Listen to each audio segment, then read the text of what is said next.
Hey guys, it's me, Jen Blanchard, botanist and your host of Botanica Broadcast. And today I'm here to talk to you about this plant right here. This is Magnolia grandiflora, or the big flower magnolia, right? So generally has big, white, fragrant flowers, but right now the flowers have passed and it is producing the seed pods. So this is the seed pods right here.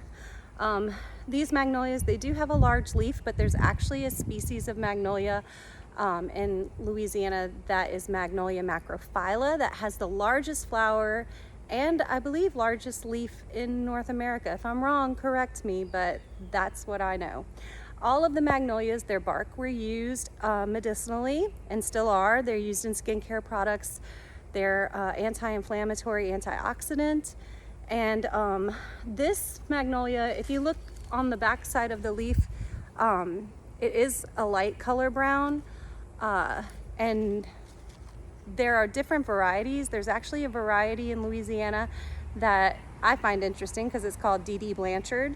It's a cultivar of Magnolia grandiflora that has a very dark brown underside of the leaf. So if you're trying to look for a plant to put in your landscape, Magnolia would be a great one. I also wanted to show you the dried seed pods. So this is once the seed pods have fully matured. These are probably from last year and fallen off.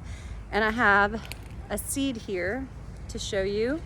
So the seeds are small and they are red, and they were used by Native Americans in the region to make jewelry, earrings, and other necklaces and things. So you may see that in the historical record.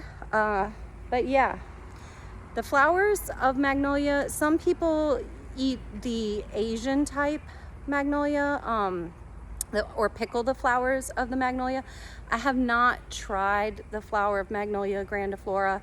I do think that it has the greatest fragrance of any flower in the state of Louisiana. It is our state flower, although I prefer our state wildflower, which is the iris. But magnolias are very beautiful, and you can also get some smaller varieties if you don't want a large tree like this one, which is really big. You can see the branches are kind of gracing the ground behind me, but they do have what's called a little gem magnolia, which is smaller and better for urban landscapes or smaller yards. So anyway, that's just a little bit about magnolias, and I'll tell you more about their medicine later because I want to do a larger piece on the magnolia and its medicine and its history and uses. So I hope you guys enjoyed this, and I'm enjoying the calm before the storm because the students are not all back on campus yet. So